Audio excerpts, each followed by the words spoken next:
Sister, I'm also her maid of honor.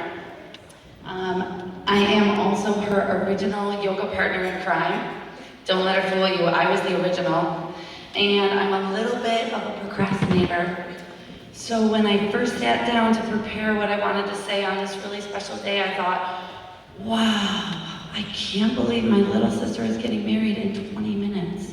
This is insane. But I also thought that it was a super huge honor to be asked to address you guys because honestly, look around your table, right? Look around your table, look around the room, look at these beautiful people in here, right? You're the people that PJ and Lauren love most, right? You were invited because this day wouldn't be the same without you. And you made them a priority by being here. So on behalf of my family, on behalf of these two beautiful people, I mean, how amazing do they look?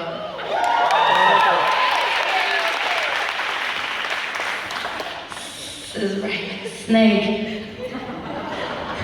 Thank you all for coming so much.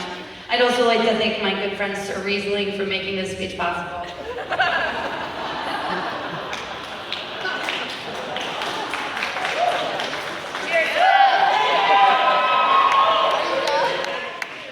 So doesn't Lauren look fantastic? I mean, how many of us could pull off that dress? Not anyone else. I couldn't have a more beautiful sister, let's be honest. Lauren, you look absolutely gorgeous. I love you so much.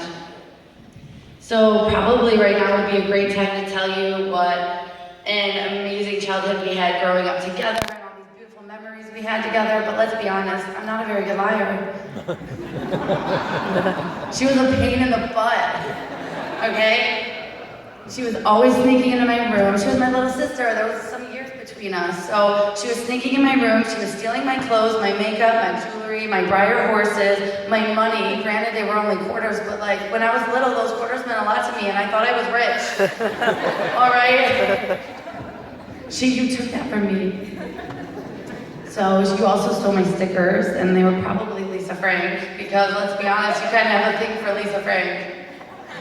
So I was telling Kelsey a funny story last night that I had totally forgotten about, and I'll tell you, it's kind of like a weird story, but I'll tell you anyways.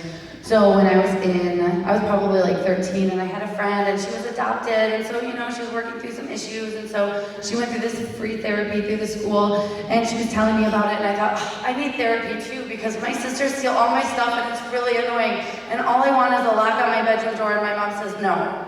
And I'm not even lying, I went to a couple therapy sessions, and I talked about it. I talked about you and Kelsey, and what a pain you were.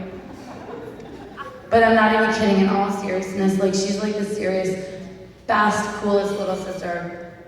As Pastor Dan said earlier, she is a ball of energy. Like her energy is nonstop, and let me tell you, you should have seen her when she was younger, okay? Like times 100, it was insane.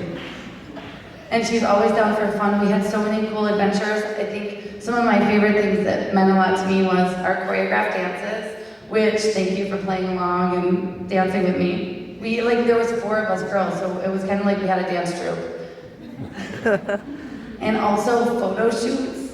I thought I was a professional photographer at the age of 12, and we would do all these crazy photo shoots with my mom's really horrible fashion choice clothes. And like random household objects, like a golden basket. Like, here, wear my mom's pencil skirt, ugly sweater, and hold this golden basket. And then like pose. And I'm not even kidding, I actually brought those photos with me tonight. So if anybody wants to see those, meet me at the bar later. And PJ, I seriously couldn't imagine Lauren with anybody else.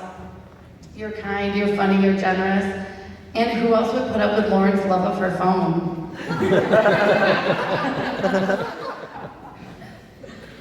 One of my favorite memories of PJ, like the moment that I knew that I fell in love with him, don't worry, I'm gay, was a few Christmases ago when my son, he's got undiagnosed ADHD, and he fixates on things, and he's high energy, and you were playing with him, and you were helping him walk on the ceiling, and he just kept yelling, I'm Spider-Man, I'm Spider-Man. That would be one thing if PJ did this like once or twice, but he did it like 50 times. So right there I knew he was strong and he could do that, so that was awesome. So guys, today is a celebration. Not only of where these beautiful people are today, but the road that they have traveled to get here and the road that they have ahead of them. I love you both so much. PJ, welcome to our crazy family, and let me tell you, it is super crazy. I'm excited to have you as a new brother, and Lauren, you really picked a good one. I love you so much. So if everyone could please join me in raising a glass, I'd like to propose a toast to our bride and groom. Here's to love, laughter, and happily ever after. Congratulations, you guys.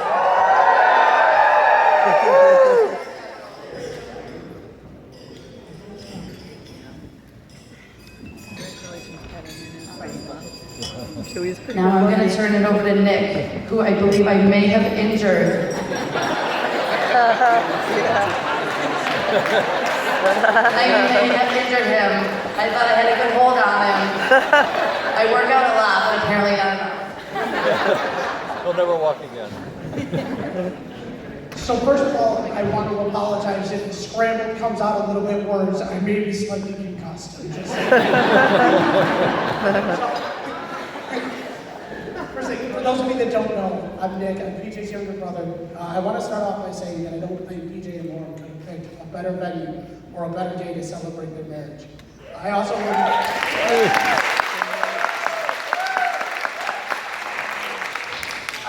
thank everybody for coming, for making this such a memorable occasion.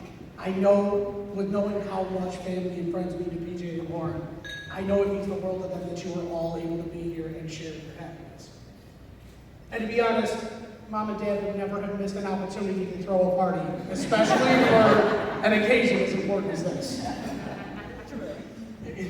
I would also like to express what an honor it is to be PJ's best man and be standing up here making this speech, considering that when we were growing up, he would always tell his friends that I was adopted or the mailman's kid. When's the meters? How much I look like Dad, I don't know how the hell you got away with that.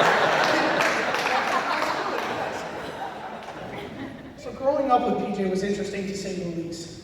Since it was just the two of us, I often found myself playing the role of PJ's guinea pig.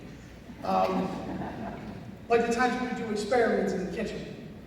What I mean by experiments is PJ would wake me up at about 3 or 4 in the morning while our parents were still asleep. We would walk out into our kitchen and we would start mixing ourselves drinks. Now I know what all of you are thinking, and no, it was not those types of drinks. We were much too young at 4 and 7 years old to be mixing those types of drinks. We'd take whatever popcorn we had on the counter, whatever Kool-Aid we had in the fridge, we'd mix it together and we'd drink it. Now, as I said, I was the guinea pig, so for the most part, I was the one trying these drinks. And honestly, some of them were actually pretty good. And then sometimes PJ would mix ketchup and water together without telling you, and being the gullible, trusting younger brother that you were, you would drink it. What doesn't kill you makes you stronger, right?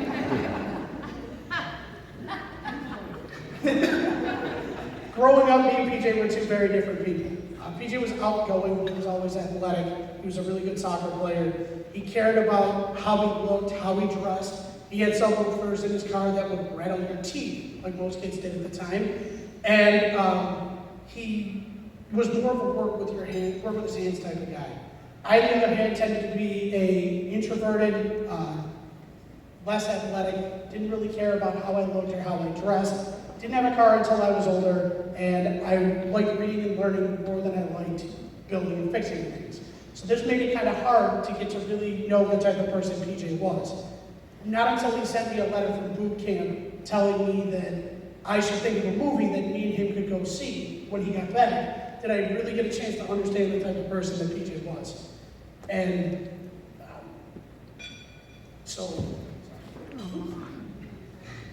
So that's why the second Lord of the Rings movie means a whole lot more to me than any other movie I've actually seen. So as we got older, I learned a whole lot more about PJ than I knew before. For instance, PJ enjoyed driving his Pontiac Grand Prix in stealth mode. By that I mean he would drive it down the Robert Moses Parkway without headlights or dash lights. in the middle of the night. Seems safe, right? PJ also almost had his nipple rings ripped out during a high school soccer game. At which point PJ realized that nipple rings were a very, very bad idea. There were also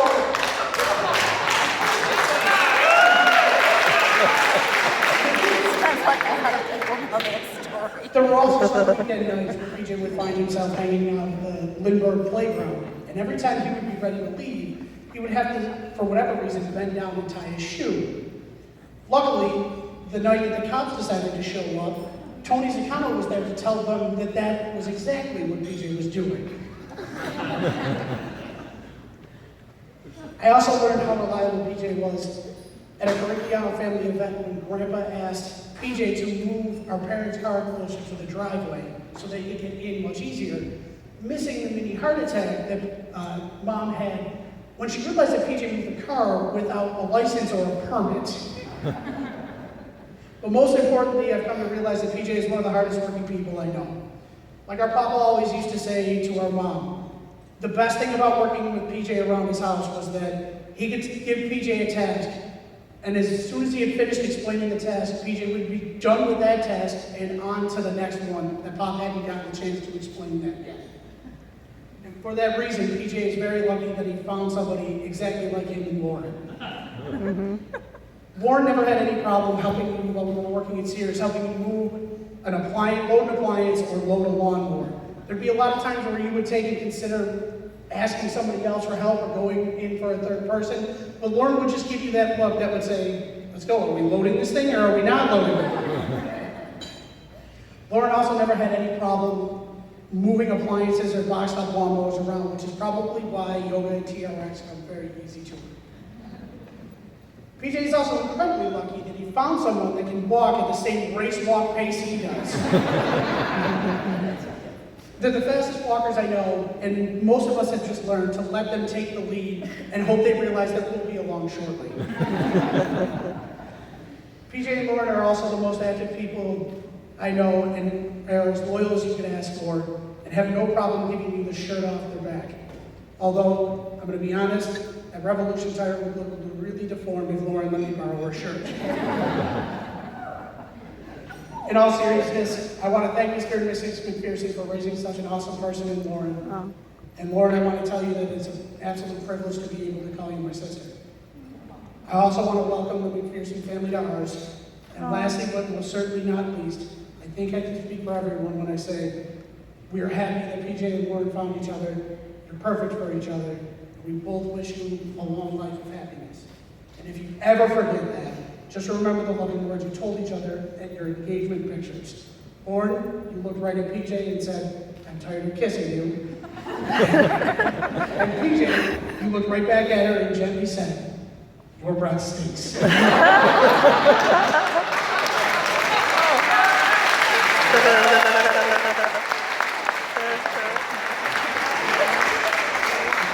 that said, if everyone could please raise a glass to PJ and Lauren. May you both enjoy a long life full of happiness and wonderful memories.